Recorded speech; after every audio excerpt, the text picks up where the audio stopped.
let's talk a little bit. Let me just warm up. So my name's Dr. Robert Clyne. I attended Phillips Exeter Academy, then I went to Stanford, then I got my Ph.D. from Yale. But before I went to Phillips Exeter Academy, I had the dubious privilege of having gone through 2 civil wars. I was a little kid in the Biafran War from 1968 to 1970, which 2 million people basically starved to death. My childhood caretaker was an Igbo, so he actually kept his family alive in the bush for that 2 years while 2 million of his compatriots died. He was durable enough and mentally tough enough and skilled at hunting enough that he actually kept his new wife and his new baby alive during a war, which is unheard of. In the end of the Biafran War, money meant nothing. The only thing that people traded in was basically sex and salt and bullets. Those were the 3 commodities that were commonly traded. So after that, I spent from 1975 to 1979 in the Nicaraguan Civil War, or the Sandinista Revolution. So during that period, I basically heard machine gun fire 24 hours a day. So I developed I had PTSD before that, but I think I graduated to complex PTSD after that, listening to machine gun fire all the time.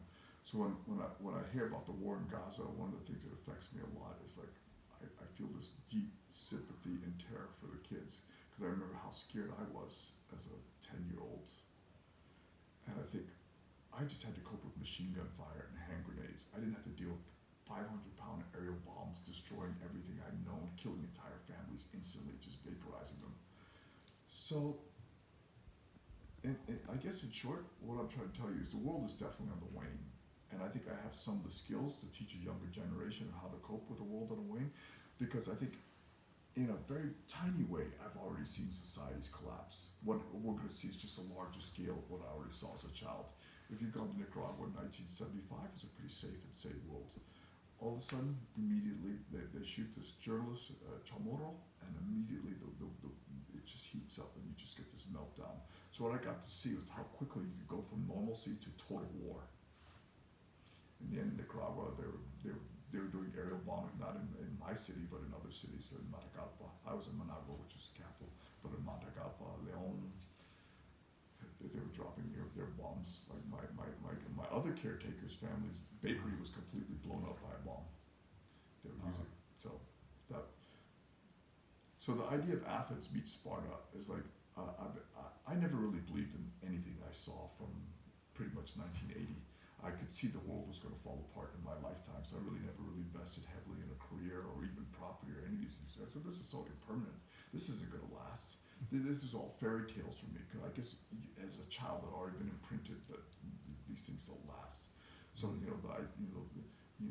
people. So it's kind of funny is people invest a lot in money. I'm like, money doesn't help you when there's complete chaos. It actually just makes you a target. So I think my Chinese compatriots are now discovering that. They go and they flash cash in Thailand or the Philippines, and all it does is get them kidnapped, right? So what you need is like social skills, social capital, and a certain amount of bravery, and a certain amount of data, and a certain amount of ability to think for yourself. So what I'm trying to do with my critical thinking in my Cuba camp is create kids who have this curiosity about life, who have the durability to actually experiment and fail and get up and try again and again and again. And this is not something you learn from taking stupid AP tests, right? So everyone believes in standardized education, which I think is the biggest joke ever, especially if you pay a lot of money. Why the hell would you pay a lot of money for standardized education?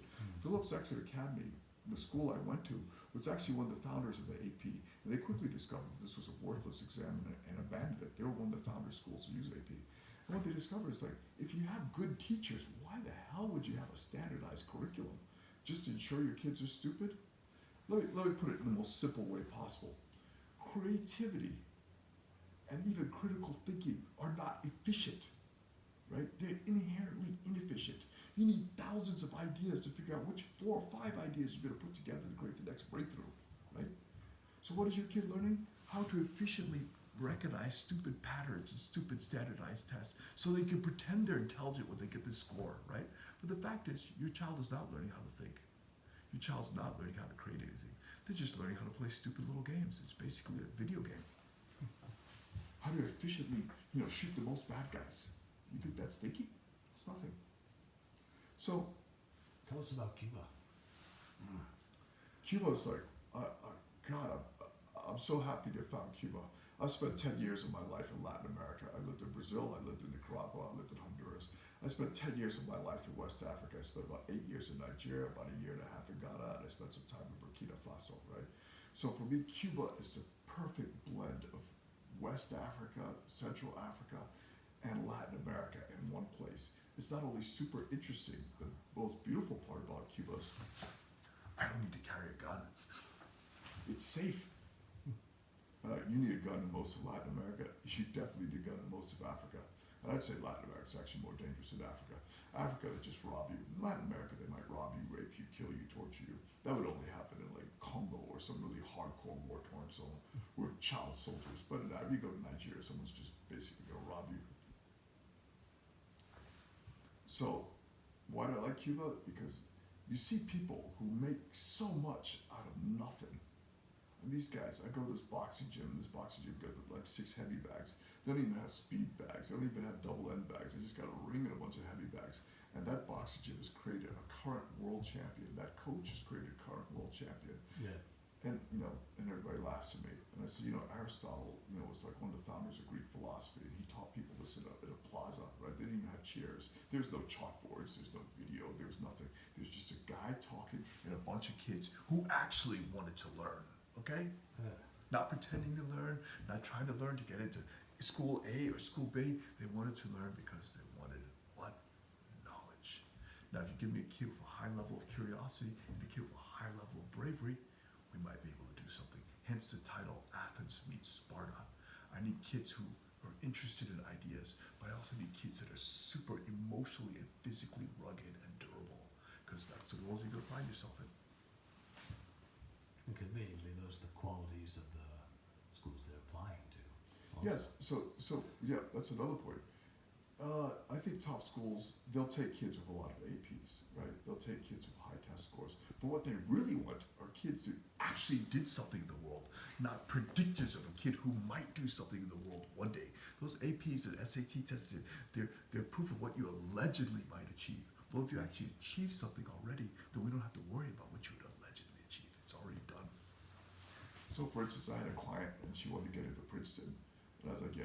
She had no SAT, no APs. She showed me a video of her singing. And she showed me videos of songs she had written and songs she was singing. I'm like, this is done. I said, if I don't get you to the top 10, I'm just nothing. I will consider harakiri if I can't get a girl of this talent recognized by a bunch of admissions officers. Which is kind of funny because people love to hire admissions officers to help them with essays.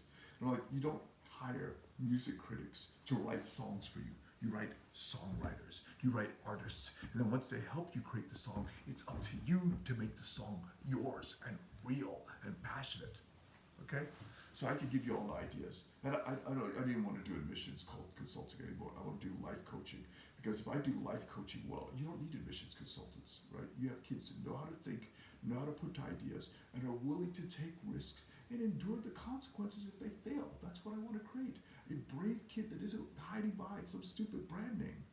A kid that just wants to go out in this world and do whatever the hell they can while this world still lasts. Done.